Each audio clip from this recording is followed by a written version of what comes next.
Welcome to Health Club with Julia. I'm your host, health coach, and registered dietitian, Julia Campagna. I'm on a mission to bridge the gap between looking your best and living your life to the fullest. After years of over dieting, struggling with disordered eating, and destroying my social life, I finally found how to reach my dream physique without sacrificing the things I love. Now I'm sharing all my strategies and education with you. We'll be talking all things health, including hormones, metabolism, and lifestyle to help you cut out the confusion and start living. So get cozy and join the club.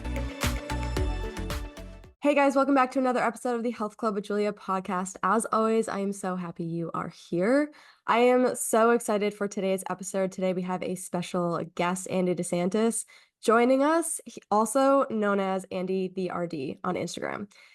He is a fellow registered dietitian who specializes in metabolic nutrition, and he is an incredible resource to use for everything like lowering inflammation, supporting your liver, just overall nutrition information. And I must say too, for you, I think what I appreciate the most is that you pretty much have like science-backed databases and like studies done with pretty much every single post that you post on your social media, which I think a lot of us would appreciate because we know we're getting the real deal. It's not just kind of like some influencer or somebody who thinks that they're great at nutrition giving out subpar nutrition advice. It's actually science-backed, and we know that you're giving us the facts, which is so awesome. And I think I would say you're probably the most like, I don't see anybody doing it the way that you do. Like nobody posts data and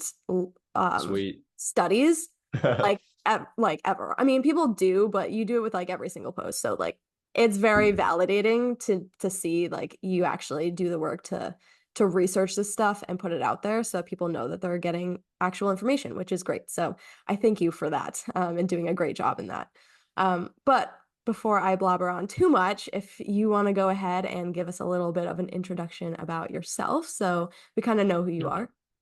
Yeah, absolutely. Well, I appreciate that intro. And yeah, for me, like a big part of who I am, funny enough, is, I take that approach where I kind of like lean into the evidence and science a lot in the content I make. And obviously, I have opinions on topics, right? I have views on certain things, I have a philosophy, but I reserve that more so for my clients, more so for people I work with privately. So I don't show all my cards, but you can get a hint of what I'm about. Obviously, if you look at my page enough, you can kind of see how I feel about things and the direction I go. But yeah, I mean, and again, that being a big part of me, like, I like going in different directions. So I mean, I've been a private practice dietitian for nearly 10 years. I started working at Diabetes Canada, so I got a master's degree in nutrition. Graduated, worked right after graduation in like research education for Diabetes Canada, and then kind of like meandered my way into working for myself, doing a lot of writing, wrote some books, and I've always just and this probably comes across. I've always been interested in a lot of different topics in nutrition. It's been really hard for me in my career to pick one because it's just, yeah, it's so fun. I really do love nutrition. It really is so fun looking at research and so on. And I landed on fatty liver ultimately, which is, I know, what we're going to talk about in large part today, because it brings a lot of different things together. So I'm looking forward to discussing why that is. But yeah, me in a nutshell, I'm a writer. I've written 11 books, private practice 10 years, like I said, wide range of interests. And beyond that, my other main passion besides nutrition is soccer. So I'm very passionate about talking about soccer too. And otherwise, yeah, that's it. Pretty simple beyond that. Nice. Awesome. Thanks for letting us get to know you a little bit more. I think, very similar in secondary passion being soccer. We could probably have a whole Jersey. separate Yeah.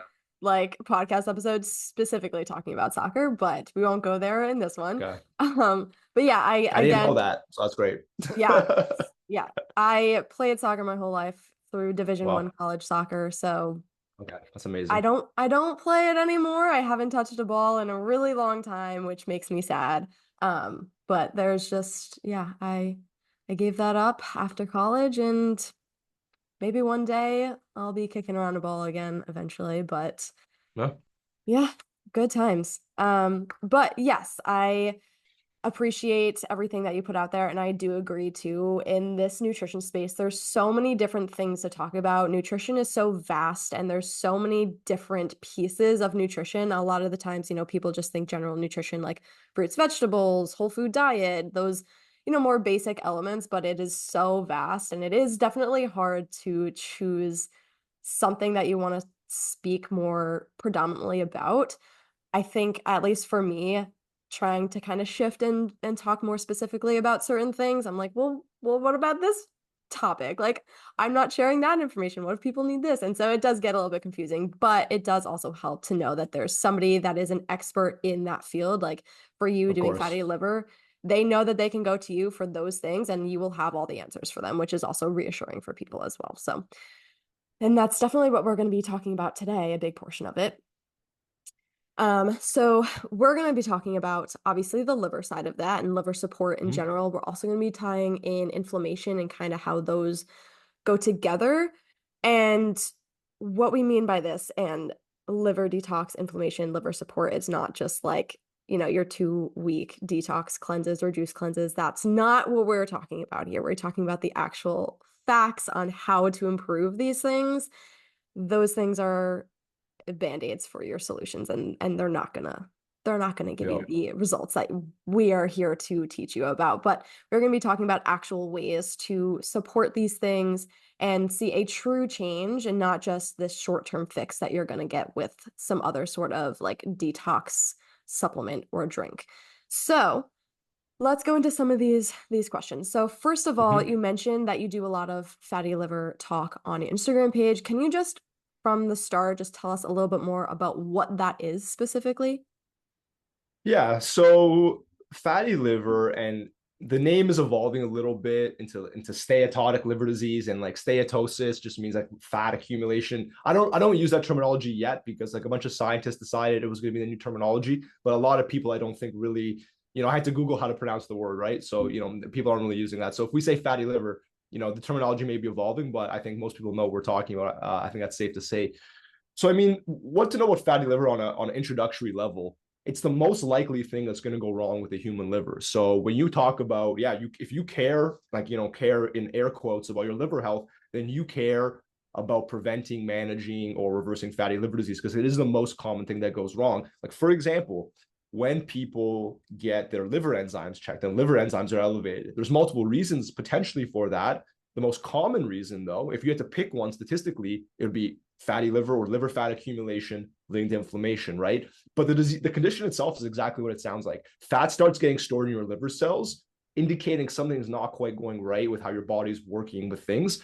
And fat is not supposed to be there. Simple as that. When fat gets stored there, it's a sign of things going wrong, and it's a sign of more things going wrong in the future if steps aren't taken to resolve it. So that is what it is on a very basic level, just like the name sounds like. Yeah. And I think it's important to note that this is the start of something going wrong, and that's important to I Yes. think be in tune with your body and know that something is going on, but I do want to get into that and like how someone might even know that something's going wrong. Because I feel like a lot of the times with any sort of disease, a lot of people don't catch it until you're past a certain threshold and it's maybe not too late, but you got to do a lot of undoing then because you've waited so long. So, talking about fatty liver disease specifically, how does someone know if they have fatty liver or poor liver health in general? Yeah. Okay. So there's quite a bit there to think about. So let's start with blood work. Now, you're not going to get a doctor who's going to diagnose a fatty liver based on blood work alone, but blood work can be a pretty good predictor if certain things are out of arrangement. So liver enzymes, AST, ALT, GGT. So GGT is considered the strongest predictor. So that's the one like that if it's elevated should be the most, let's say, concerning, right?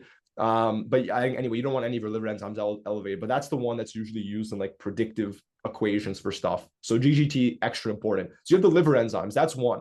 Then you have, let's call it, things related to fat metabolism. So if triglycerides are high, if HDL is high, if ApoB is high, which is just a cholesterol like measure, that's also not a good sign. So if you have your liver enzymes elevated and all of those three, if HDL is below range, triglycerides are above range, then you're getting into some territory. And if you have blood work where your doctor is able to give you information on insulin resistance, if those things are floating around, basically, if you don't have a fatty liver already, your risk of getting one in the next few years is quite high. I would put it that way.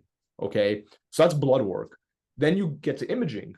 Now, I mean, depending on where you are in the world and your access to different types of medical technology, Some people will get ultrasounds, and the ultrasound can reveal liver fat accumulation. The gold standard test is something called a fibroscan.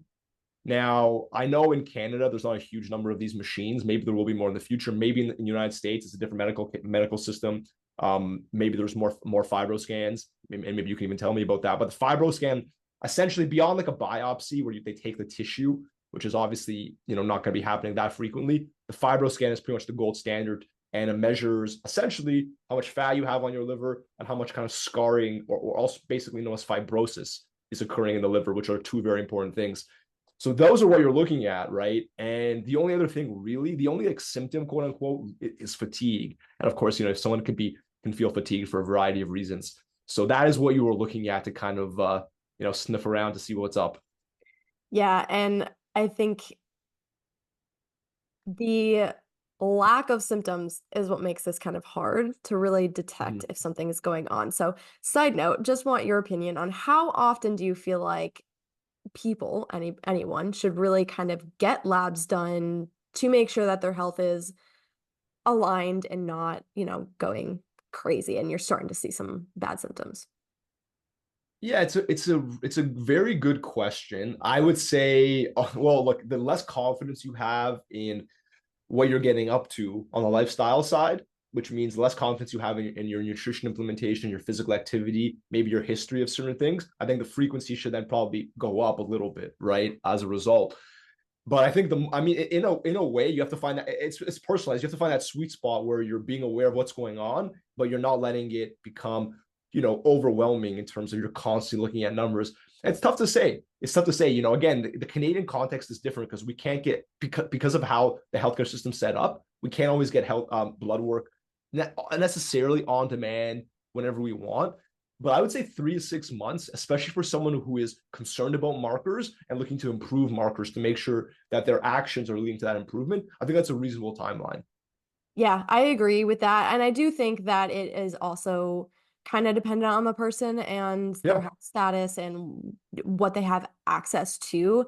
I mean, even here in America, I feel like you have a good chance of getting lab work done quite often. However, there are definitely some doctors that will give you pushback if you go too soon or if they, you know, sounds kind of bad, but if they don't want to, take the time to like look at things, and Sure. a lot of times it kind of gets brushed off. But I do think that it's important for general population to get tested frequently enough, and especially if you're somebody who is aware of your health and does have some symptoms and just wants to make sure that there's nothing crazy going on. I always Mhm. say the 6 month is great. Every 6 months is awesome. And I always say, at a minimum, if you can do them yearly, that would be awesome. Because I also know that there's a lot of people that go multiple years without getting anything tested. And at that point, that's fine if you're like going through life fine, but do you really know if there's something wrong or not? I think it's more important to get them done a little bit more often because a lot of times, as I already mentioned, things go undetected and you don't know until it's too late. So I'd rather be proactive than have to catch up with something. So I always recommend at minimum a year if possible for someone. But I even think 3, 6 months is even better to be on top of things. Yeah, the longer you go, the higher chance you might get some surprises, right? And the nature of it, if things accumulate, it could, like anything else, right? It's like you don't clean your room for a year. It's going to be a lot more cleaning than if you clean a little bit every day. I think it's pretty similar to that. If some of these metabolic challenges stack up, of course they're surmountable, with the appropriate strategy, but it makes it more challenging on yourself and perhaps unnecessarily. Yeah, absolutely. And I think the unnecessarily piece is really important in that conversation. But that's, for anybody listening, if you haven't gone, go get your labs done. I just got mine done recently I'm and gonna have to go right now. yeah. Yeah, I was like it's definitely time. So yeah, I just got mine done, so I'm good for the next couple of months. But go get your labs Nice. done if you have not gone in a while. But you also mentioned previously that there are, certain reasons why you might have fatty liver or your liver enzymes might be a little bit off. But can you tell us some of the biggest triggers or I guess causes of poor liver health and then leading into fatty liver? Yeah. So, I mean, so there's two ways to look at it. I think there is like the really broad, practical way, and then there's a little bit more health-oriented, metabolic way. So, more broadly, right? I mean, look, if the physical activity component hasn't been there, there's not some semblance of like strength in your nutrition approach, it's going to put you at higher risk, right? Why is it going to put you at higher risk? Because then that leaks into the four, what I kind of call four pillars of fatty liver disease, which is to say, like the four things that either cause or worsen it, right? And those are essentially now, and to be fair, you could say these four things are pretty much cause and worsen everything. That's also true. Nonetheless, insulin resistance, high triglycerides, inflammation, and then imbalances in your gut microbiome, right? Which is to say that the way you've been eating, the way you've been living hasn't really facilitated a strong, diverse gut bacteria. So those are the four things that, and again, this is why I like fatty liver. These four things directly influence liver health, and each of them, the solutions are overlapping, but in some ways they're distinct, and that's kind of fun. Yeah.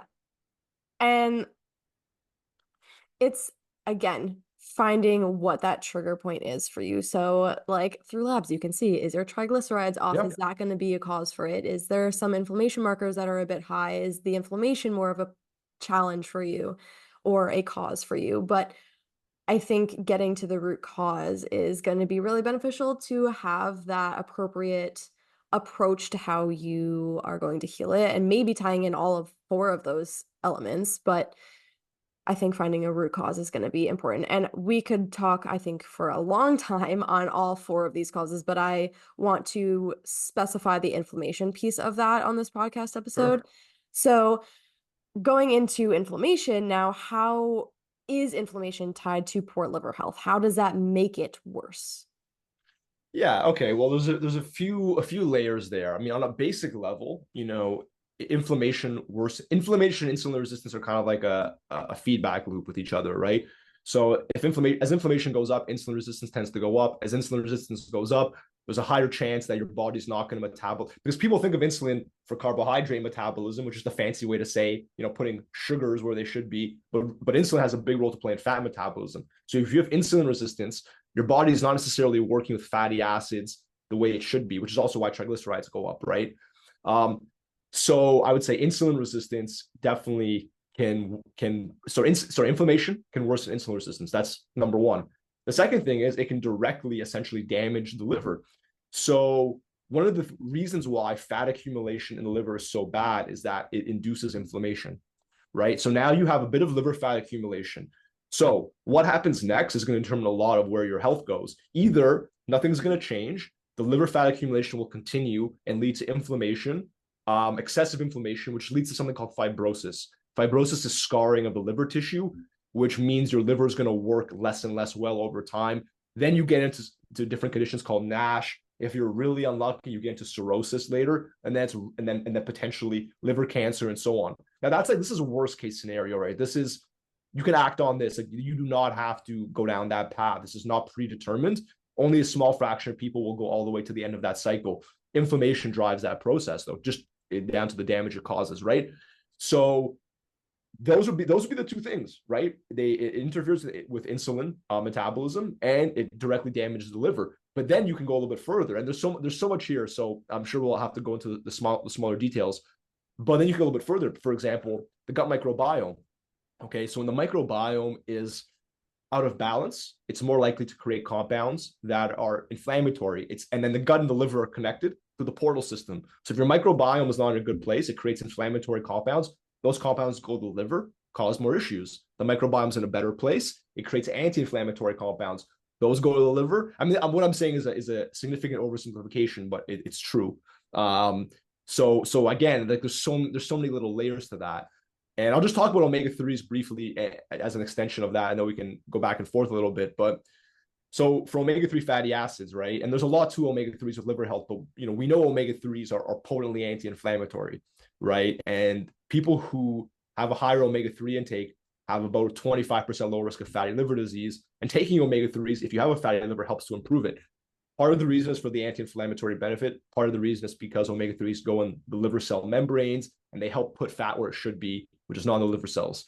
So there's just so much there. But I'll let you take that and then tell me where do you want to go next. Yeah, it's like I said, I feel like we could literally have a really, really, really long podcast episode talking about everything here. And this goes back to my very first point, even before we even got into questions, is that nutrition is so complex and the body in general is just so complex. And one thing can trigger another thing, and they're connected to a third thing. And it just is all like this big web of situations going on inside your body. And there's a lot to unpack with all of this.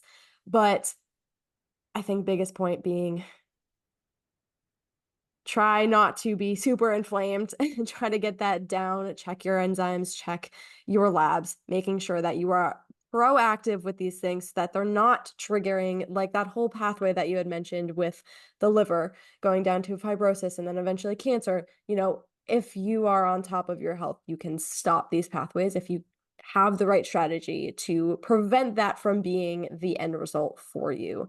And it really is just coming down to being in tune with your body, understanding what's going on with your body, getting labs done to see on a deeper level what is going on and what is off, so to speak, inside your body, and making sure that you are attacking or not attacking, but addressing the areas that need help and improvement in yourself. So, again, yes, there's a lot to unpack here. And I love the addition of the omega-3 fatty acids in there.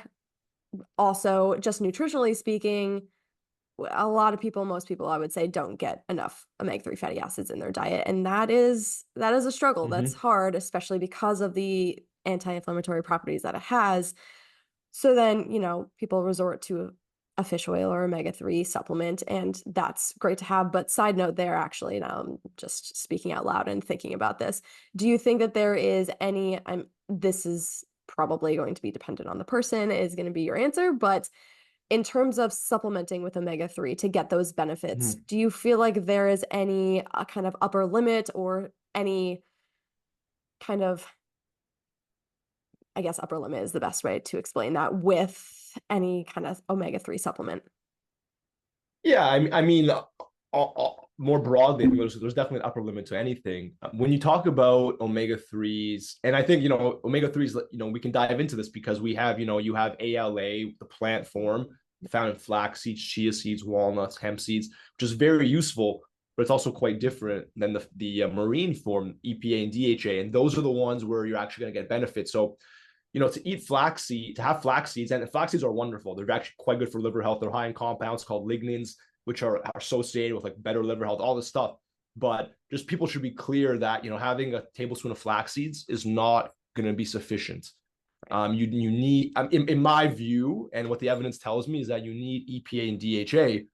And when you talk about supplementation, look, the reality is fatty liver disease research, it's in its relative infancy, right? It's so basically it's not easy to say, okay, this is the amount you take, that's it. People can get most studies use between 1 to 3 grams of EPA and DHA per day in terms of supplemental omega-3 to see positive influences on liver health, right? Now, and also, I mean, people can also eat more fatty fish, salmon, sardines, trout, herring, mackerel. There's human evidence that fatty fish intake goes up, triglycerides go down, liver fat goes down, everything you want, right? So it depends if you like fish or not. But you're absolutely right. Most people do not eat fish in a meaningful amount. And if they do, they might not even eat the right fish, which is not white fish. White fish is fine. Does not have a lot of omega-3 though. So that's very important for people to know. I went on that tangent and lost the central point. But yeah, so omega-3, 1 to 3 grams a day, EPA, DHA. If you are vegan, you can get algae-based supplements, so you're not excluded from this conversation. But how much should you take? I mean, one way you could look at it, nutrition is a game of averages, it's a game of balance, right? So if you're in your life to this point, you've had very little fish, very little exposure to omega-3, maybe you could justify going in the higher end of that range, right? And that's philosophical as much as it is scientific. But if you consider it, you know what I mean? I think that might be one way you could look at it. Yeah, I agree. I definitely think that it will depend a little bit on what your overall habits are like with nutrition in this sense, in this topic.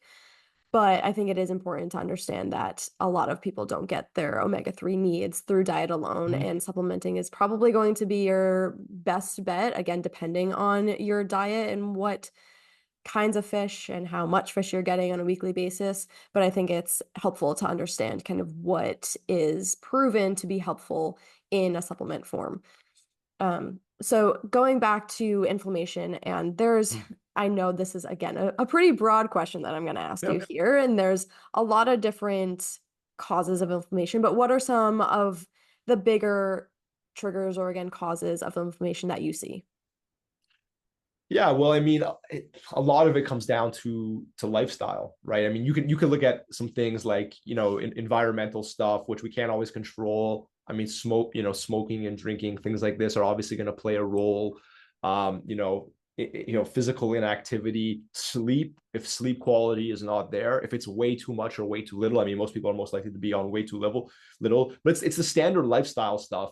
And then, I mean, okay, you can get into potentially maybe people have a history of antibiotic use, so their gut microbiome is in less of a good place. Maybe they didn't do the advanced steps, like, okay, take the Espularity while you're taking the antibiotic to minimize the negative effect. All of these little things, like, you can't begrudge a person out there for not knowing or applying those things, right? So it's all those little details that add up. But also, by the way, it's also the totality of one's diet. Is one's diet considered to be inflammatory, anti-inflammatory? And then you get into discussions around the dietary inflammatory index, what it actually means scientifically for someone's diet to be anti-inflammatory. I'm sure we can discuss that. But I mean, I don't think there's any secrets in this area. It's really just like the totality of what you're getting up to day, and your diet as a whole has a huge role to play, right? Yeah. Even as simple as, are you getting enough vitamin D? Are you in a cold climate? Are you supplementing vitamin D? Are your levels low? I mean, vitamin D is considered to be an anti-inflammatory nutrient insofar as, like, what the studies show is, as vitamin D status goes up, inflammatory markers go down, right? So Yeah. And again, I think vitamin D is one of those things that a lot of people are deficient in a lot of the time. So, can you actually explain a little bit more on the anti-inflammatory yeah. diet and the index? Let's go over that a little bit so people kind of know what you're talking about there. Yeah. I literally just wrote an article on this for one of the websites I write for, so it'll come out later. But okay, so the dietary inflammatory index. So what it is, you take a moment to try to explain it. Essentially, what scientists did is they looked at about, I think, 40 or 45 different dietary components. Some of these are going to be familiar words, like magnesium, fiber. Some of these people may not have heard of: anthocyanins, flavonoids. I mean, if you look at my page, I talk about flavonoids all the time. Part of the reason is because they're here, they're very relevant, right? And the list goes on. I mean, omega-3s are on the list, fibers on the list, and so on. So first of all, you have this list of different nutrients, and then there's onion, there's garlic, there's oregano. So the list is relatively long. So you have a list of about 45 items. From there, each of these items has different amounts of research done on it. Okay, in terms of the total volume of studies that look at, okay, what happens when people have this versus their inflammatory markers, and then was this study done in animals or humans? How many studies were done? So what they do is they look at these components, they look at the available evidence, they consider the quality and quantity of the evidence. So if one nutrient has a few studies done in like a mouse, it's not going to get a very high anti-inflammatory score compared to a study where it's like 50 human studies and we're very confident it's very anti-inflammatory. So those things will have a higher net anti-inflammatory score. The scoring is kind of arbitrary. There's a number to it, but I wouldn't worry about that too much. It's pretty arbitrary. It's not like very straightforward. But we can talk about which ones are the most anti-inflammatory, of course. So yeah, and that's what it is. So each of these components basically gets a score, and that score is basically scientists' best guess as to, if your exposure to this compound goes up, how robust the anti-inflammatory benefit will be. And what that really means is how much it will lower inflammatory markers. And I'll say one more thing, and I'm going to put it back to you. And then you think about inflammatory markers, like HSCRP is a big one. So if people out there, want to get stuff checked, HSCRP, high sensitivity. I should probably know that. C-reactive protein. Like the New England Journal of Medicine just released, and that's a very famous scientific journal for those who may not know, released a 30-year study done on women, and they found like HSCRP was a much stronger predictor than LDL cholesterol of future cardiovascular disease risk. So it's no joke. Like if your HSCRP is high, it's not like you have to go look at the dietary inflammatory index per se. I mean, that's probably a reasonable choice, but that's a concern, right, for your long-term health. So I'll stop there, and then we can I'll keep going after you tell me what you want me to say. Yeah, a lot of great information there. I do want you to quickly just go over what are like, let's say the top five, let's say Yeah. anti-inflammatory foods on that list. Yeah. So one quick thing first. There's a lot, like there's about 10 who have a score that's very similar. So I'm not going to quote the exact top five, but I'm going to give you a few in the range. So do you want me to say the component and then some foods that have it, or just the Yeah, component first? yeah, sure. That'll be Okay. helpful. Yeah. So flavones is one. Okay. So flavones is like this word wasn't on my radar 2 years ago. Let's put it that way. Okay. Flavones are a type of compound, part of a bigger family of compounds called flavonoids, and they're found in very few foods. They're found in artichoke. They're found in dried parsley, dried oregano, green bell pepper, and chamomile tea. That's pretty much where they are. Like, so I consider artichoke to be like the most unique vegetable based on my recent research. And talk about that if you want. But so flavones is one, and you can see it's very easy for someone not to get flavones. You don't eat artichoke. You don't use parsley in your diet. Already, your chance of getting a lot is low. Okay, so I think that's going to be fun information. Another one that is potently anti-inflammatory. I'll put them together. Magnesium and fiber are both potently anti-inflammatory. That's probably not going to be overly shocking. I mean, keeping in mind magnesium is plays a big role in insulin resistance and like glucose metabolism. And if insulin resistance and inflammation are linked, it makes sense then that there's going to be a connection there. So, what is the single food that's going to give you a large hit of magnesium and fiber? Well, it has to be legumes, lentils, chickpeas, kidney beans, and black beans. And it won't surprise you that I was going to sneak those into our conversation because I do talk about them a lot, and I consider them the most underrated food group. So magnesium and fiber, flavones. Then we could talk about let's say flavonones. Okay, I'll try and pick ones that are quite unique. So flavonones, another flavonoid, only found in citrus fruit, only found in oranges, only found in grapefruit, oranges, lemon, and lime. Right. So again, no citrus in your diet, no exposure to flavonones. Right. So you'll find a lot of studies that as citrus goes up, inflammatory markers go down. Um, yeah, so many to choose from. I mean, omega-3 is an obvious one, right? So I'll put that one out there again. We'll throw anthocyanins in there. Anthocyanins, again, relatively elusive, found in purple and reddish stuff. Blueberries are the easiest way to get a lot, but then you can get them from raspberries, you can get them from strawberries, from pomegranate, from blackberries, from purple cabbage. So those are some heavy hitters that I would start with. I love that. I think that was so helpful for people to hear that. One side note from what you said, I also agree that legumes are underrated. They are so underrated and people don't get them enough. And they are so amazing to have in your diet. Second thing that I am taking from this for people listening is this just highlights the importance of variety in your diet. I always say, like, eat the rainbow, and I'm not talking about the Mhm. Skittles, eat the rainbow. I'm talking about eat the actual rainbow in foods. Have a lot of different kinds of foods. And I know, like, I've heard tons of people say for, weight loss and somebody starting out on their journey, eating the same things over and over again can help with creating habits and helping with weight loss because it's easy and it's simple. And I do agree with that to the extent, but also the quality of your food is so important. And as you have mentioned, you just named so many different varieties of food that are super beneficial for us and very anti-inflammatory that most people are not getting enough of. And it just shows like the more variety in your diet, the better, not only from inflammation, but for other reasons, but inflammation being one major key here. So that's a really big takeaway that I'm getting from this is eat the rainbow, not Skittles version, health food version. Yeah. And Google the word flavonoids, Google the word polyphenols. These are just families of compounds that have a lot of unique benefits. They're not that hard to get once you know which foods have them. But if they're not on your radar, they're easy to miss. And then it's gonna be an unnecessary, let's say, unnecessary cost to the overall quality and strength of your nutrition game plan if you don't know what those foods are, right? Some of the things I mentioned though will help. I mean, dark chocolate's another one that has a lot of properties which would be considered anti-inflammatory: high magnesium content, high polyphenol content, high flavonoid content. So dark chocolate's a fun one too. Yeah, I feel like every time I mention dark chocolate is good for like inflammation, people are like, oh, that's great. I can do that easily. That's like the Yeah, one that people are like most excited about that they can have in their diet and they are like, oh, great, this is awesome. So, I mean, Dark chocolate's a powerhouse, like from what yeah, I've seen. You know what I mean? So by all means, dig in. yeah, absolutely. And this kind of, I mean, encapsulates my next question was actually going to be what are some nutrients that help with inflammation? I think we covered that very greatly in this discussion.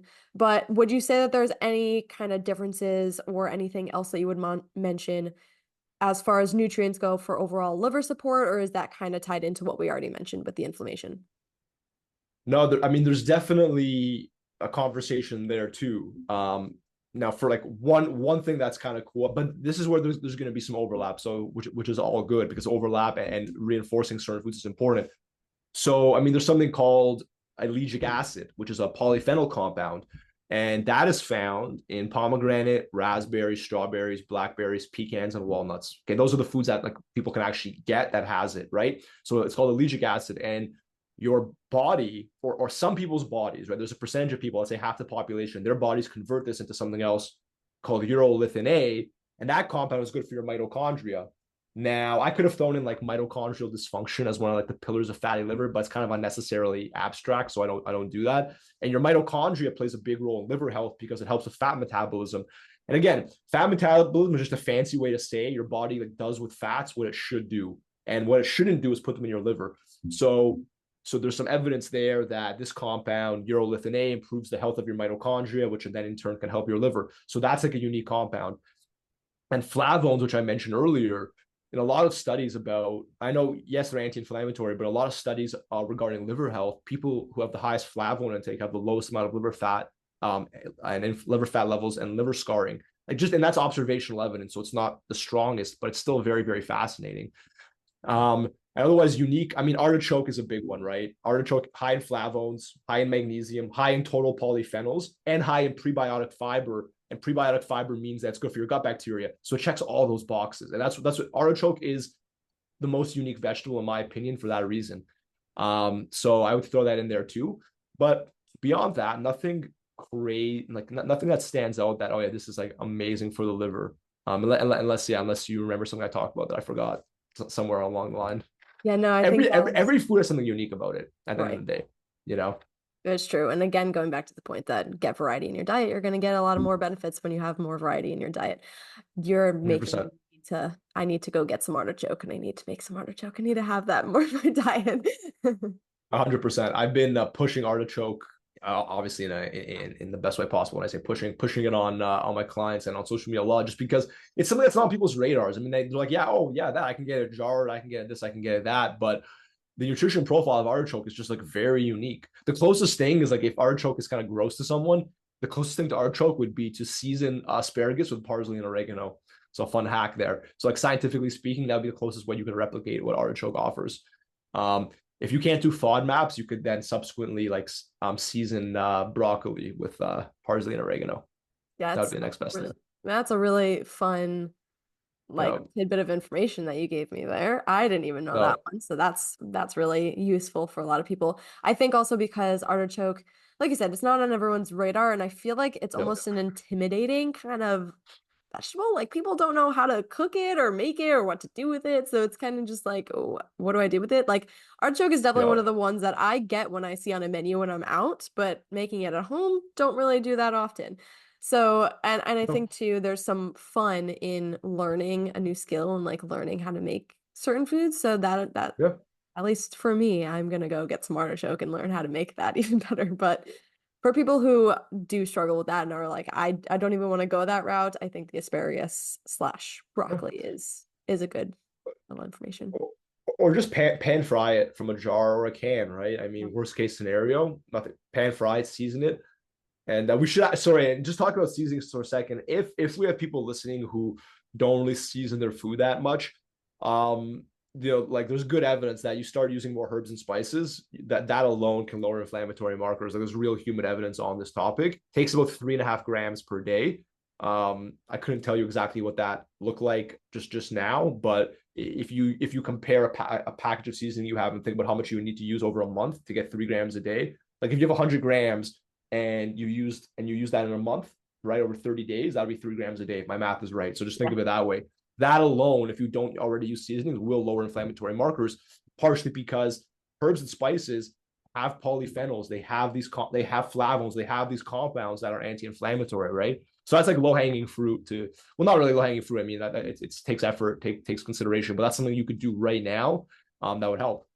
Yeah, no, there's a lot of little tidbits of information that I think are very useful for people to start right now. Like the asparagus one, Yeah, even going to get a jar of artichokes and pan frying them, like you said, like that's pretty easy yeah, for people to do. Using herbs and spices, super easy. So these things that are relatively easily that anybody listening could be like, oh, let me start that tonight for dinner. Like, let me just go yeah. get herbs, spices, asparagus, or artichoke and do one of those, if not a combination of those things tonight. Like, it's super easy. So I think it's really beneficial to hear these little bits of information that you're giving out, which is great.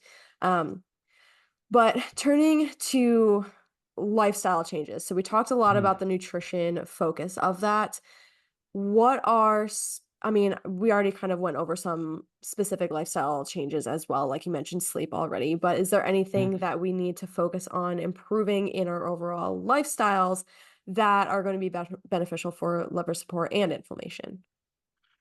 Yeah, so I would say, I mean, just going back on sleep to kind of bring it to life a little bit better, I would say the following for sleep. If you, I mean, sleeping less than 7 hours, they call that short sleep duration. So that's not good. So if you sleep less than 7 hours, if you sleep between 6 and 7 hours, you can go above seven, you get a benefit from that. If you sleep less than six and you can sleep a little bit more to get above six, you're gonna get a benefit from that. So because sometimes people, I think we've all been there. I'm sure you've been there as well. It's like, well, I'm not getting 8 hours tonight, so I might as well just like get five. It's too late. I'm not getting enough sleep. But 45 to 60 minutes of sleep, especially if it puts you over the 6 hour mark, can reduce insulin resistance and do all sorts of positive things. So I think that's important for people to know because I think everyone's gonna say just get 8 hours. And I know in the real world, for various reasons, that's not always possible, but a bit more, especially if you're in the ballpark, can help. So I'll put that out there. Then you have physical activity, right? I mean, with physical activity. So let's just say right now someone's doing no physical activity. Okay. What I can tell you is the following: is that about 150 minutes a week. So that could be five. That could be as straightforward as 5 30-minute like brisk walks a week. Okay, that is enough to reduce liver fat content by 30%. And 30% is a very meaningful target. So like when scientists say, okay, this is like a meaningful intervention, this is like you have to consider this. 30% is usually the threshold they use. So if someone out there maybe has but is diagnosed with a fatty liver, they haven't been the most active, just know that you can make a serious dent in it just by moving your body a little bit more. And those benefits are independent of if your body weight changes, right? And that's important to note because sometimes, I'm sure you appreciate, sometimes people engage in physical activity and like the main marker for success of the physical activity is if their weight changed. And obviously that's a relevant marker for people. I respect that, but just know that you may not always detect the change, but if you go from no activity to meaningful activity, there's a lot of positive things happening in your body and you're obviously going to feel it at some point, right? So just a very important message. Yeah, absolutely. And again, keeping it very realistic for people listening to this. The sleep Mm-hmm. one, very realistic to just say, get a little bit more. You're so correct that people throw out get 8 hours of sleep, but that's not the case for everyone. Some people work night shifts. Some people, just have crazy jobs in general and they don't get to sleep 8 hours every single night or whatever the reason is. It's not always feasible for people. But I think just simply saying if you can get a little bit more sleep, you're going to feel and experience a benefit from that. I think that keeps it a little bit more realistic and sustainable for people to think about and do and say, oh, okay, instead of getting so overwhelmed with, oh my God, I need to get my 8 hours of sleep and like get stressed about the fact that they're not sleeping that much, kind of taking a chill pill a little bit and saying, let me just try to get more. That I think Mm-hmm. is a lot easier for people to do and comprehend. Same thing with the walking. I always say, exercise is great. It doesn't mean just getting into the gym. If you can't go to the gym that day, can Mm-hmm. you take a walk on your lunch break, right? So can you do some sort of other activity that you enjoy that gets you moving a little bit during the day? I think it's important to note that I love the walk example that you gave, the 30 minutes 5 times a week is again not doable for maybe every single person, but Mm-hmm. doable for most. So just having those ideas of I just need to do a little bit more. I need to do what I can, and I will feel more benefits than if I simply did absolutely nothing to improve myself. I think that helps it, again, bring this realistic aspect to it where you don't have to get overwhelmed with, I'm not doing all the things, because I know fitness and health in general can feel daunting for a lot of people as well, where they have to drink their water, go to sleep, get their steps, go to the gym, and it becomes overwhelming. Whereas if you kind of take a step back and say, if I do a little bit more, if I get a little bit more sleep, if I go for a walk more times than not, you're going to experience some benefit to that. So I appreciate Yeah. that realistic approach as well with the information that you're giving too. And that just brought to mind, sort of to talk about like one of the fun things for people who like them, like fermented foods. The kimchi, kefir, sauerkraut, kombucha of the world. If we have anyone who's listening who likes those things, there's again human studies. You have a few of those a day, gut microbiome improves, inflammatory markers go down, right? And again, there's a significant connection between your gut bacteria and your inflammatory markers. Now, I said the word polyphenols, and I encourage people to go look up what the word means and the foods that have them. A lot of evidence that shows that polyphenols have what they call a prebiotic effect on the gut bacteria, which means they help to increase the numbers of healthy bacteria and their diversity, which is a good thing, right? And then you talk about supplementation, right? Supplementation is a very, very interesting topic. And I think you'll resonate with this because like I think in our eyes as like I think dietitians and probably the way that we carry ourselves, it's almost like a no-brainer. Like we're gonna check our boxes for the most part with our nutrition. But it's not to say there's not a level where you can fill in gaps, right? So like the most studied supplements for fatty liver in terms of quality and quantity of studies are probiotics. And by the way, good evidence. Someone with a fatty liver takes probiotic, inflammatory markers go down, right? So it's a very clear connection there. And then omega threes. Those are the two supplements where, and again, you're not going to supplement your way out of fatty liver. Let's be clear about that. But in terms of like meaningful changes, those are the two supplements where there's a large amount of evidence of effect. So those are two to keep in mind. But then you get into interesting territory. Okay, so for example, the other day I made a post about something called camu camu, and hopefully I'm pronouncing it right. And it's like a berry from the Amazon. And of course, like all kind of more exotic fruits, there's going to be like a powdered form you can buy here, right? And it does all these benefits in this. So there's a study done by a very reputable journal, Cell, which is a very good journal, so not a random journal. And what they did is they gave this the extract of this berry, which you can buy on Amazon if you wanted to, or a health store, and to people at high risk of fatty liver disease. They had high triglycerides and actually lowered their liver fat levels. Okay, and lowered their liver enzymes. Now, okay, so camu, what makes it cool? Well, it's very high in polyphenols. It's very high in the polyphenols that are found in berries and pomegranate. So you see this kind of study, you see me talk about it, and then you ask yourself the question, well, do I eat these foods in my diet? Like, do I like these foods? Are these accessible to me regularly? If yes, it's going to be diminishing returns for you to take a supplement like that. If no, if literally like eating a berry is nowhere on your radar, maybe there's justification for a supplement like that, right? And then there's so many levels from there, like magnesium, for example. I would like to think that we can get magnesium from our diet, and that's what I strive for. But if you take an honest look at the foods highest to magnesium, and they're just not going to play a role for you right now, okay, maybe magnesium supplementation is smart for you, right? So that's like, there's something for everybody depending on where you're at. But unfortunately, it's not the easiest to know exactly what to do without getting professional insight, right? Even me thinking about it, it's like quite complicated as I'm trying to give meaningful examples. Yeah, absolutely. I think supplements is a tricky topic because of that, because you don't know the history of the person that you're speaking to, and it is very individualized with the recommendations that you would give to somebody. So it's hard to say like, oh, this is great, that's great, this is great, you should take these things, because maybe, like you said, they're eating berries every single day and they aren't going to have as much of an effect if they take a supplement. So it is a very tricky kind of topic, but I think even saying, the omega-3s and a probiotic are two that are generally well known to have a positive effect for most people is something that people can take away. And I did actually want to ask you about supplements.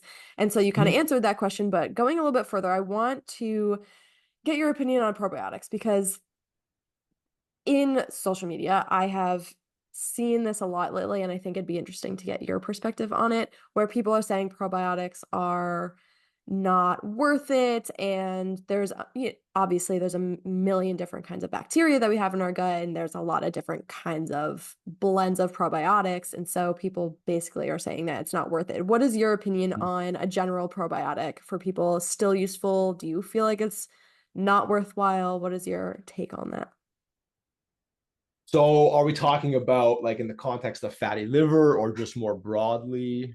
More broadly, I would say for most of the time, I feel like people take a probiotic for general gut health support. Mhm. So more in terms of like that. Yeah, I mean, look, if I'm sitting in front of someone, they're living well, they're doing well, I see no justification necessarily like, in terms of there's no evidence that a probiotic is going to, improve something. I mean, it depends, right? Like probiotics are not miraculous, but there are studies. Like for example, someone has eczema, taking a probiotic might reduce the severity a little bit. You know what I mean? Probiotics might like improve some mental health scores a little bit, but it depends where someone's at. I mean, if someone's living well, eating well, I think there's going to be diminishing returns for what a probiotic is going to do. It's like the more help you need, the more help you're going to get, right? Like someone who already eats fatty fish every day of the week is not going to benefit from an omega-3 supplement as much as someone who eats none. That's just the reality, right? Like in nutrition's a game of what you need the most is what you're not getting or what you're not doing right now. So just as a general like to bandy it about, like I've never told a person in perfect health to go take a probiotic, right? I just don't see the justification for that. But equally, for the right person at the right time, probiotics obviously have a role to play. But just as a general tool, it's tough. And I haven't really looked in the evidence and say, okay, if someone's here's 10, 20 people in perfect health, let's give them a probiotic. What are you looking to, like, what's going to improve from that, right? You could influence your gut microbiome a lot from your diet, right? Fermented foods, foods that are high in fiber, foods that are high in polyphenols, even omega-3s are increasingly thought to influence the gut microbiome. So yeah, that would be my take on that. Yeah, I just found it interesting because for whatever reason, I don't know why, but I've seen that increasing more and more where more gut health professionals are saying that, it might not be worth it. And I think it again goes back to what is the person's history? What are their lifestyle like? Kind of where are they at and will they benefit from this or not versus take this, don't take this. So again, kind of Okay. sticky situation there, but just was curious on your take on that. But Now remind me of a study though. I'm going to yeah, tell you. Sorry. go for it. Okay, so yeah, this is actually relevant. So I forgot about this. Is what happens. You look at too many random studies. But so I know I believe the last name of the researcher was McFarland. I think the study was like 2014, and what they did is they did three groups of people. I can't remember how they demarcated, but it was like otherwise healthy people, and then people who had like just got like an infection or some sort of like they need some sort of bacterial infection, and then some people who had conditions that were associated with microbiome imbalances. So basically, the assumption was microbiome condition is worse as you go through. And what they found basically is that probiotics were most effective in terms of actually making a measurable change the worse the microbiome got. So in a very small percentage of otherwise healthy people, did taking a probiotic change anything measurable in the microbiome? Whereas in people who were like just taking an antibiotic from an infection, it really helped them a lot, right? So sorry, that's actually it would have been great if I remember that right away, but yeah, that would be a great example of what probiotics are about, right? The worse things are, the more they're going to help. I kind of alluded to that as well, but yeah, that's actually a good way to look at it. Yeah, that is a really good way to look at it. And thank you for bringing that in. And again, using studies as your resources here to say, like, okay, there is actually a study done on this. And I think that also helps people understand, like, they might have some symptoms that they're showing, but how severe is your actual issue? Like, do you actually have an issue? Will you benefit from this instead of taking, 25 supplements a day? Let's narrow down what you actually need. And I think that kind of highlights that as well. So it's really important to understand that and that supplements are very individualized. And I think the way that you're going to know what supplements you need, if any at all, is working with some sort of professional to say, this is what your body is showing, and this is what would potentially be really beneficial for you, and maybe something that's not absolutely necessary for you to take as well. So that's bringing light to that, which is great. Um, But yeah, I think that was everything on my end. I think we covered so many great things. And again, I appreciate you bringing in all of these studies to help emphasize that we have data to support our claims and what we're talking about. So I again appreciate that kind of outlook and method that you use and doing all of this research and helping share this information with people. I think there's a lot of things that people, as we kind of talked about, can work on today to even just improve their overall health and lower inflammation, help their liver and not get to the worst possible case with fatty liver. So very awesome information that was given today. Is there anything that we didn't talk about today that you think would be beneficial for anybody listening? Yeah, no, it was an amazing conversation. So thank you so much. That was really, really great. Yeah, I mean, an interesting fact. I would say it's a fun fact, but it's not that fun. So fatty liver is more common in men. It's becoming increasingly common in younger men, and from evidence I've seen, basically the presence of liver fat may be the number one predictor of low testosterone in men. So obviously it's a topic of interest for men who are really interested in the subject area. So for what that's worth, I mean, of all the different things that scientists can look at, this is based on one study, but it was the only study done in this area. Having a fatty liver or the predictive metrics of fatty liver was the thing that most like accurately predicted a person also having low testosterone. So if you're a younger guy who has got this diagnosis, that could be extra impetus to take it seriously and to act on it. Yeah, so I'll just throw that in there because it just came to mind.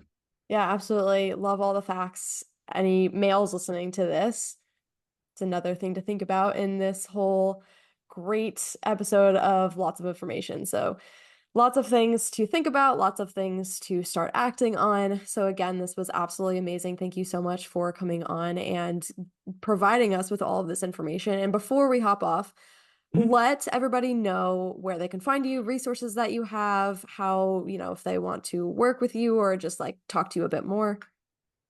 Yeah. So you can find me on Instagram at AndyTheRD. All my links to all my stuff is there. If you ever, I've said words today like, anti-inflammatory diet, polyphenols, flavonoids. Like if you ever type anti-THRD in that topic on Google, you can, like, if you care what I've written about a topic, I've written a lot of topics. You can probably just type in anti-THRD in a topic and like what I wrote in it will come up. So if you've heard me talk about something and you want to like actually see the work I've done in that area, I just recommend to do that. Just path of least resistance. Because you know how it is on Instagram, the link in the bio, it's not all, you can only put so much of your content. So you got to rely on good old fashioned Google, or just going on my website and using the search bar. But yeah, that's it. I really appreciate you having me on. It was awesome. Of course. Thank you again so much. And this concludes this episode, and I will see you guys next time. Thank you so much for listening to another episode of the Health Club with Julia podcast. If you loved the episode, share the podcast and tag me, and subscribe so you don't miss any further episodes. If you have any questions, feel free to send me a DM. Thanks for being a part of the club. See you next time.